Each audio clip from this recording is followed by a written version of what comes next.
안녕하십니까. 매일 아침 조간신문의 주요 기사를 딱딱 풀어서 해석해드리는 조간딱풀 4월 29일 목요일에 인사드립니다. 오늘 일면톱, 모든 조간의 일면톱 기사는 일제히 고 이건희 삼성 회장의 이야기입니다. 재산이 26조 원을 남겼는데 그 중에서 60%를 사회에 기부하거나 또는 세금으로 납부한다는 그런 소식입니다. 그리고 이건희 전 회장이 모아놨던 미술품들, 이건희 컬렉션 이렇게 불리죠. 그 컬렉션에 포함된 명작들의 사진도 같이 게재를 했습니다. 중앙일보, 삼성과 관련이 있는 신문사죠. 이건희의 선물, 기부 역사 새로 써다. 기부 역사를 새로 썼다. 자, 이렇게 중앙일보는 소개를 하고 있습니다. 조선일보는 이건희 유산 26조 원, 60%를 사회에 환원한다. 26조 원 중에서 60%, 절반 이상을 사회에 환원을 한다는 겁니다. 동아일보도 이건희 26조 유산의 60%를 내놓는다. 일제히 그리고 이건희 컬렉션에 포함된 명작들 사진도 같이 소개를 하고 있습니다. 경제정선의 인왕재색도 국보고요. 1조는 의료에 기부를 하고 감염병, 소아암을 지원한다. 이건희 컬렉션 23,000여 점 기증. 그래서 미술계에서는 평가가 어려운 기왕 컬렉션이다. 상속세 12조, 역대 최대 규모. 자, 이렇게 이건희 그러니까 삼성가의 통큰 기부를 환영하는 그런 논조인데 모든 언론이 그렇지는 않습니다. 자, 한겨레 신문 일면톱 보시면 일면톱을 이 기사를 다루긴 다뤘는데 결이 다르죠. 자, 1조 의료 기부 여기까지는 하고 13년 만에 지킨 삼성 사회 환원. 자, 13년 전에 이건희 회장이 사회에 환원하겠다 약속을 했기 때문에 그 약속을 지켰다. 여기에 방점을 찍고 있습니다. 어떤 그 미술품 컬렉션 이런 거에 대해서는 별로 의미를 부여하지 않고 한겨레 3면 보시면은 그의 기부 뒤에는 비자금 흑역사가 있다. 비자금 문제, 삼성의 비자금 문제를 같이 덜춥니다. 이건희 사후에야 기부했다. 왜 생전에 기부하지 않았느냐 이 이야기인데 2008년에 이건희 차명재산이 드러나서 그때 유익한 일에 쓸 것이다 대국민 사과를 했는데 당시 드러난 차명재산이 4조 원이 넘었는데 왜 지금에야 환원을 하느냐 이 논조입니다. 어떻게 받아들였을지 민주당의 박진영 부대변인이라고 있죠. 박진영 부대변인 가끔 어떤 종편 시사 토론 코너에도 나오는 박진영 부대변인입니다. 이렇게 이야기했습니다. 삼성 어천가, 용비 어천가를 비롯해서 삼성 어천가 때문에 토할 것 같은 하루였다. 어제 하루가 삼성 어천가 때문에 토할 것 같은 하루였다. 법적으로 당연히 내야 할 상속세를 내겠다는데 그게 훌륭한 일이냐? 이렇게 이야기합니다. 근데 상속세를 내지 않아도 되는 국보, 보물 이런 것들도 다 조건 없이 규정을 했죠. 그리고 이것 때문에 기부금하고 확정될 거라는 그런 기대도 있는데 어떤 찬물을 끼얹는 그런 논평입니다. 그다지 중요하게 언론이 취급은 하지 않고 있지만은 자 그리고 유산 중 4조 원대를 사회에 환원한 것 여기에 대해서도 여기에 대해서는 반응이 없습니다. 반응이 없고 상속세 내는 게 당연한데 왜 그것 가지고 난리냐 이 이야기를 하는 겁니다. 이렇게 여당의 일개 부대변인이 대기업에 대해서 적대감을 드러냈죠. 그런데 이 민주당 부대변인인데 어제 그런 적대감을 드러내는데 공교롭게도 어제 오늘자 정당 비호감도 조사 결과가 나왔습니다. 그런데 지금까지 호감도 말고 비호감도는 사실상 더 중요할 수가 있죠. 그 정당은 뭐를 해도 호감이 가지 않기 때문에 어떤 사람이 나와도 찍지 않겠다 이런 말이 되기 때문에 비호감도가 상당히 중요하게 판단을 하는데 비호감도 정당이 여태까지는 국민의힘이었습니다. 그런데 이것이 갤럽 조사에서 민주당으로 바뀌었습니다. 제가 좀 전에 민주당 부대변인의 편협된 생각을 말씀드렸는데 비호감 정당 1위 이제 국민의힘이 아닌 민주당이 차지했다. 한국 갤럽이 1년에 한 두세 차례씩 정당 비호감도를 조사합니다. 그런데 그동안은 국민의힘이 1위였는데 4.7 재보선 이후에 실시된 조사에서 비호감도 정당이 바뀌었죠. 한국일보 보도입니다. 박근혜 전 대통령 탄핵 이후에 내내 갈팡질팡한 국민의힘은 한동안 비호감의 대명사로 불렸다. 정말 호감을 못 받는 그런 정당이었죠. 비호감도 1위 정당의 우명이 최근 더불어민주당으로 넘어갔다. 민주당의 비호감도는 60%, 호감도는 30%의 차이죠. 자, 그래서 이것은 정권 재창출의 적신호가 켜진 것이다. 이렇게 한국일보가 분석을 합니다. 5개 정당에 대해서 다 물었습니다. 그동안 민주당의 비호감도는 30%, 40% 수준이었는데 이번에 60%까지 올라갔고, 그렇다고 국민의힘 비호감도가 확 떨어진 건 아닙니다. 민주당의 비호감도가 올라갔기 때문이죠. 국민의힘 비호감도도 여전히 53%. 물론 뭐 그전에 2018년 8월에는 76%였는데 그것보다는 훨씬 떨어졌죠. 그래서 어쨌든 이 국민의힘에도 국민들이 관심을 좀 주기 시작한, 눈길을 주기 시작하는 그 정도로 봐야 되겠죠. 자, 근데 문재인 정권의 이 특징 중에 하나는 어떤 이분법적 시각, 이분법적 사고입니다. 조금 전에 말씀드린 대로 민주당 부대변인의 그런 편협된 시각, 본인들에게는 한없이 너그럽고 상대방은 티끌만한 약점 안에서도 물고 늘어지는, 비트는 그런 정치 행위를 계속하고 있죠. 자기 편은 성역화하고 특히 문재인 대통령을 비판하는 것은 용납하지 못합니다.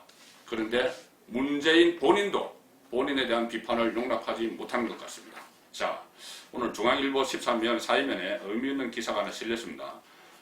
문재인 비판하는 전단을 뿌린 30대가 모욕죄로 검찰에 송치가 됐는데, 이것은 고소인이 있어야지 검찰로 송치를 할 수 있습니다. 제가 성립되는 것이죠. 그런데 그 고소인은 누굴까요?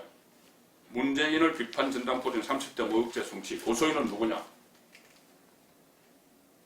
자, 이것은 고소인이 없으면 성립이 되지 않기 때문에 고소인이 있는데, 고소인은 당사자, 모욕을 당했다는 당사자 본인이나 아니면은 본인의 성낙을 받은 대리인입니다. 문재인이나 문재인의 변호사가 모욕죄를 거둬들이지 않았기 때문에 30대 청년을 지금 감옥에 보내려고 하고 있습니다. 문재인 대통령 비판 전단을 살포했는데 3년째 지금 수사를 받은 끝에 대통령 모욕죄로 기소될 상황에 놓였다. 대통령 모욕죄, 국가원수 모독죄라고 과거에 있었죠. 그것이 뭐 부활하는 건가? 그 전에 문재인에게 신발을 던졌다는, 국회에서 신발을 던진 사람도 무슨 경찰 폭행, 또 세월호 유족 모욕 이런 죄로 지금 구속됐다가 최근에 보석으로 석방이 됐죠. 아직 재판받고 있습니다. 자, 서울 영등포 경찰서가 2019년에 문재인과 여권 인사들을 비판하는 전단을 국회에 살포한 혐의, 모욕으로 김정식 씨, 34살입니다. 기소 의견으로 검찰에 송치키로 결정을 영등포 경찰서가 했습니다. 그런데 이 김정식 씨는 중앙일보 통화에서 이렇게 이야기합니다. 자, 경찰에 본인이 물어보는 겁니다. 나를 송치한 혐의가 문재인 대통령 모욕과 경범죄 위반이 맞느냐? 그러니 경찰에서 그렇다 이렇게 이야기합니다. 그런데 형법상 모욕죄는 친고죄입니다. 친고죄. 문재인 대통령이 위임한 사람이 고소해야만 기소를 할 수 있습니다. 대통령이 자신을 비판하는 전단을 뿌린 국민을 모욕죄로 고소했다면 상당히 이례적이죠. 자, 그리고 경찰에서는 이 김 씨가 이렇게 질문을 합니다. 경찰에 누가 나를 고소했느냐? 알아야죠. 모욕죄는 친고죄이기 때문에 누가 나를 고소했는지 알아야죠. 그러니 경찰에서는 이렇게 이야기합니다. 다 알 거라고 생각한다. 김 씨가 다시 계속 물으니 이렇게 이야기합니다. 누군지 뻔히 알 건데 내 입으로 말 못한다. 알면서 왜 묻냐? 내 입으로 그게 나오면 안 된다. 문재인이라는 이름 나오면 안 된다는 이야기죠. 그래서 중앙일보가 경찰에 물었습니다. 문재인 대통령이 김 씨를 고소했냐? 이렇게 물었더니 경찰이, 언론 기자가 묻는데 말하기 곤란하다. 그래서 기자가 다시 묻죠. 법리상 보면은 친고죄니까 문재인 대통령이나 그 위임을 받은 이가 고소했다고밖에 볼 수 없지 않느냐? 이렇게 또 다시 질문을 하니 경찰이 알아서 하세요. 알아서 쓰세요. 이렇게 하는 겁니다. 자, 그렇다면 문재인 직접 고소를 했다는 이야기나 다름없는데, 문재인 대통령은 대통령이 되고 나서 2020년 8월에 교회 지도자 간담회에서 이렇게 이야기합니다. 대통령을 모욕하는 정도는 표현의 범주로 허용해도 됩니다. 대통령 욕해서 기분이 풀리면 그것도 좋은 일이죠. 근데 본인이 직접 전단 살포 본인의 이름이 들어있다고 모욕죄로 고소를 한 겁니다. 사실상 문재인이 직접 고소한 거나 다름없는 거죠. 자, 여당이었던 최근에 이 여당에서 여당 주변에서 여러 가지 일이 일어나고 문재인 대통령 본인도만 그런데 또 한 명의 인물이 있죠. 여당 민주당 소속이었다가 문제가 생기자가 탈당을 했던 이스타 항공 설립자 이상직 국회의원. 국회에서 구속 동의안이 통과가 됐고 어제 구속영장이 발부가 돼서 구속 수감됐습니다. 일단 지금 혐의를 받는 것은 이상직의 이스타 항공과 관련된 배임, 행역 이런 회사 일인데 자, 이것이 문재인 정권 관련 수사로 이어질 가능성이 높습니다. 아시다시피 이상직은 문재인 대통령 딸 문다혜 씨 그리고 남편과 자녀가 태국으로 이주를 했는데 왠지 모르게 현직 대통령 딸 부부가 태국으로 갔는데 그때 사위 문다혜 씨의 남편이 그 태국에서 현지의 한 항공사에 취업을 했는데 항공사 관련 업체에 취업을 했는데 그 항공사가 이스타 항공과 관련이 있다. 그래서 이상직이 취직을 시켜주고 해외 이주하는데 도움을 준 것 아니냐. 문재인 대통령의 딸 부부를 위해서. 그래서 이상직이 나중에 공기업의 사장이 되고 또 국회의원 공천을 받고 그런 대가 아니냐. 이 말이 지금 나오고 있습니다. 이상직 구속. 검찰은 횡령자금, 용처수사 속도, 이른바 이상직 비자금 리스트가 터질 수 있는 그런 상황이 오고 있는 겁니다. 이것은 동아일보 기사입니다. 이스타 항공 555억 횡령 배임 혐의인데 검찰 안팎에서는 이상직을 구속함에 따라서 이상직이 이스타 항공에서 빼돌린 38억 원의 현금 용처를 본격적으로 검찰이 규명할 것이다. 이런 이야기가 나오고 이 돈이 정치권으로 흘러 들어갔을 가능성까지 지금 제기가 되고 있다. 그래서 수사가 정치권으로 확대될 수도 있다. 구속된 피의자의 입에 달렸다. 이상직이 어떤 말을 뱉어낼까요? 자, 입에서 본인이 비자금을 뿌린 정치인들 이야기가 술술 나올까요? 아니면 문재인 대통령과 관련된 일이 나올까요? 그런데 이상직은 최근에 변호인에게 이렇게 이야기했다고 보도가 됐죠. 사람들이 날 자꾸 건드린다. 그러나 나는 불사조다. 불사조가 어떻게 살아나는지 보여주겠다. 든든한 뒷배경이 있다는 의미가 되겠죠. 자, 그래서 이 든든한 뒷배경이 과연 뭘까? 뭐기에 이렇게 큰 소리를 치는 걸까?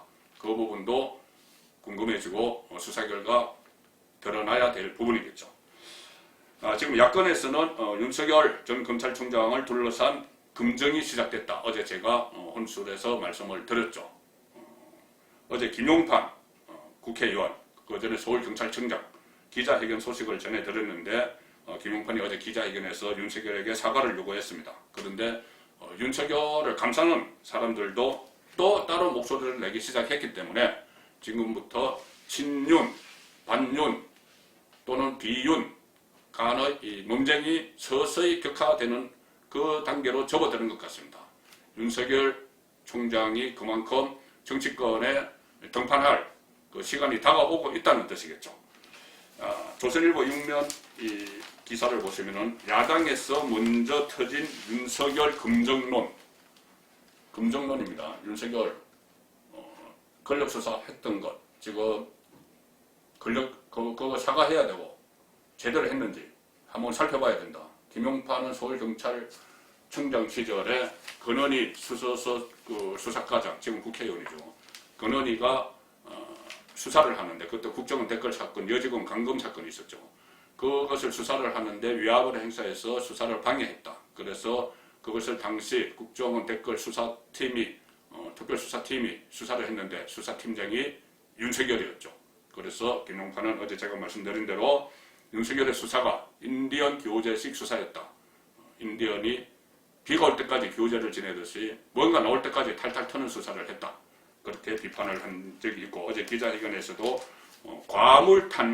과물탄계 잘못했으면 고쳐야 한다. 이것을 이야기했습니다. 과물탄계 과정을 거쳐야 된다. 본인이 잘못했으면 지금이라도 고쳐야 된다. 그리고 윤석열이 주도한 이른바 적폐청산 수사 과정에서 무례한 점이 있었다고 생각하는 야권 인사들이 그의 과거사에 대해 검증에 들어간 셈이다. 이런 말이 지금 나오고 있습니다. 야권 대선 주자 쪽에서도 다른 대선 주자들 홍준표, 원희룡, 유승민 이런 주자들을 이야기하겠죠. 거기서도 윤석열 신상과 관련한 검증에 들어간 것으로 알려졌다. 대선 주자 쪽 한 관계자의 코멘트를 빌립니다. 야권 지지자들이 윤석열과 얽힌 구원 오래된 원안에도 그를 지지하는 것은 높은 지지율 때문이다. 신상 관련 문제가 드러나면 지지율이 빠질 수밖에 없어서 경쟁자들의 검증 공세가 거셀 것. 자, 이렇게 전망이 되고 있습니다. 자, 그런데 굳이 윤석열에 대해서는 이렇게 이 검증을 해야 된다, 사과하라 이런 이야기도 있지만은 또 워낙 지지율이 높고 하기 때문에 좀 묻어두자, 권력 수사를 묻어두자 이런 목소리도 지금 같이 나오고 있습니다. 주호영 대표 권한대행 오늘 내일 임기가 만료되죠. 주호영 권한대행도 판사 출신이죠. 그리고 이 박근혜 전 대통령 탄핵에 찬성 쪽에 있었던 인물입니다. 근데 주호영 권한대행은 윤석열을 감싸는 쪽으로 나옵니다. 과거에 수사한 국정원 댓글 조작 사건, 어제 김용판이 그 문제를 제기한 그것을 놓고 공직상 어쩔 수 없는 일이다, 이렇게 이야기를 합니다. 그리고 일반적으로 공직에 오래 계신 분은 공직 수행 과정에서 있었던 결정 때문에 본의 아니게 피해를 입었다고 하는 사람들이 있을 수 있다. 본인들이 피해를 입었다고 주장하지만 공직 업무상 어쩔 수 없는 일이었다, 이 이야기입니다. 판사 출신이라서 이런 이야기를 하죠. 허리 법조계에 있던 분들이 퇴임하면서 본인도 그렇고 내 직무 수행 중에 본의 아니게 피해 입은 분께 죄송하다 이렇게 말하는데 그것도 그런 차원이다. 피해를 입었다고 하는 사람들이 있을 수 있기 때문에 하는 말이다, 이야기죠. 그리고 윤석열이 반드시 사과할 필요가 없다, 이런 설명도 했다고 합니다. 사과는 본인의 선택에 달린 것이지 제가 할 말은 아닌 것 같다. 사과해도 본인이 하는 것이고 안 해도 본인이 하는 것이다, 이 이야기인데 글쎄요. 굳이 사과가 아니더라도 당시 일에 대해서 입장 표명은 분명히 있어야 한다고 저는 봅니다. 자, 그리고 이 주호영이 이렇게 감사기를 하는데, 윤석열 감사기를 했는데, 이외로 이재명 여권의 대선 주자 지지율 1위죠. 이재명 경기도지사가 윤석열을 감쌌다고 합니다, 어제. 자, 이재명 일 잘했다. 서울경제신문 인터넷 기사입니다. 윤석열 감싸기, 이재명 일 잘했다. 그리고 그 옆에 주호영이 또 감싸기 한 것도 같이 나오고 있죠. 이재명이 윤석열을 감쌌다? 대선주자 1, 2를 다투고 있죠. 윤석열이 압도적으로 1위를 나오는 것도 있습니다. 이재명 경기도지사가 차기 대권을 두고 본인과 양강 구도를 형성하고는 윤석열에 향해서 원칙 있게 일 잘했다, 이 평가를 어제 내놨습니다. 어제 일산 킨텍스에서 열린 한 행사장에서 기자들과 만나서 윤석열 총장에 대해서 어떻게 평가하느냐 기자가 이렇게 물으니 아는 게 별로 없어서 평가할 수가 없다, 이렇게 말하면서도 제가 아는 거라고는 그분이 나름의 뚜렷한 원칙을 가지고 국가의 입법, 사법, 행정 온갖 영역의 일 중에서 형사사법 그 중에서도 과거 행위에 대해 처벌하는 일을 원칙에 따라 잘 하셨다고 생각한다. 자, 그런데 이 과거 행위는 윤석열이 주도한 적폐 수사죠. 적폐몰이 잘했다, 그 이야기고, 또 이 윤석열이 현 정부 들어 서울중앙지검장과 검찰총장을 지내면서 이명박, 박근혜 전 대통령 등 전직 국가 지도자 2명을 수사해 사법 처리를 했죠. 자, 그래서 그런 것을 잘했다, 이렇게 평가를 했다는 겁니다. 그런데 윤석열은 문재인 정권도 수사를 했죠. 수사를 하다가 탄압을 받아서 지금 나간 상태입니다. 그래서 제가 볼 때는 이재명은 그냥 이야기하지 않습니다. 자기 대권주자가 이렇게 윤석열을 두둔한 것은, 그리고 또 오늘 그 경기도 대변인은 그것을 감싼 것이 아니다, 이런 식으로 일단 좀 김빼기를 했습니다. 그렇지만은 그 김빼기를 한 거는 친문을 의식해서 그렇게 하는 것이죠.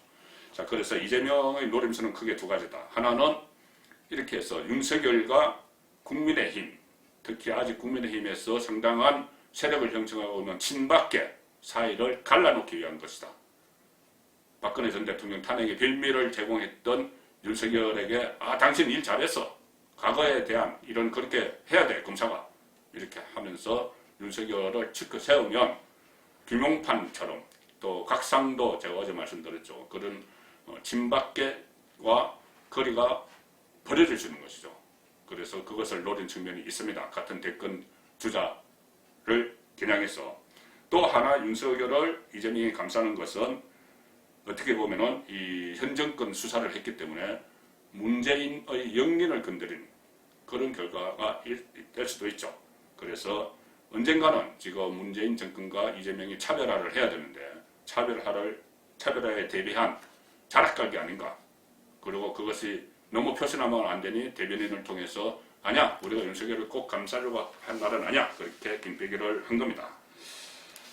자, 이 상황에서 오늘 기사 하나 더 전해드리겠습니다. 오늘 검찰총장 추천위원회가 있습니다. 법무부가 10명 이상을 검찰총장 추천위원회에 묻어기로 국민청구를 받았다고 하면서 추천을 했는데 그 안에 이성윤이 들어가 있죠. 방탄검사 이성윤이 들어가 있는데 자, 이성윤이 지금 기소될 단계에 있습니다. 김학의 전 법무차관 불법 출국 금지 사건 그 외압이죠. 그 수사 방해 혐의로 기소될 처지에 놓여 있는데 검찰총장 추천위원회에서 그것을 문제 삼을까? 자, 국민일보 13면 보시면은 검찰총장 추천위원회는 장점보다는 단점을 짚는 기관이기 때문에 이성윤 기소 가능성 이것도 문제를 삼을 거다. 원래 원칙대로 하면은 기소된 검찰, 그러니까 피고인 검찰총장이 나올 수는 없기 때문에 반대를 하는 게 맞겠죠. 3, 4배수를 추린해서 그 안에 안 넣는 게 맞을 겁니다. 그런데 과연 그렇게 객관적으로 공정하게 검찰총장 추천위원회가 작동할까? 그거는 지켜봐야 되는 겁니다. 오늘 회의를 열어서 후보군 서너 명으로 압축을 하는데 이성윤 포함 여부가 최대 관심사다. 이 검찰 추천을 할 때 다른 법조인들은 다른 검찰총장까지 후보군에 포함됐으면은 어떤 수사 역량이나 이런 건 다 비슷비슷하다는 얘기죠. 그래서 단점을 골라내는 것이 단점을 부각시켜서 하자를 발견해내는 것이 검찰총장 추천위원회가 하는 일인데 과연 그렇게 객관적으로 할까? 문재인 대통령이 임기 마지막을 지키기 위해서 1년을 지키기 위해서 이성윤을 검찰총장으로 임명을 하려고 하는데 거기에 대해서 반란이 일어날 수 있을까? 두고 보겠습니다. 서울 이스쿨 보내드린 조간딱풀이었습니다.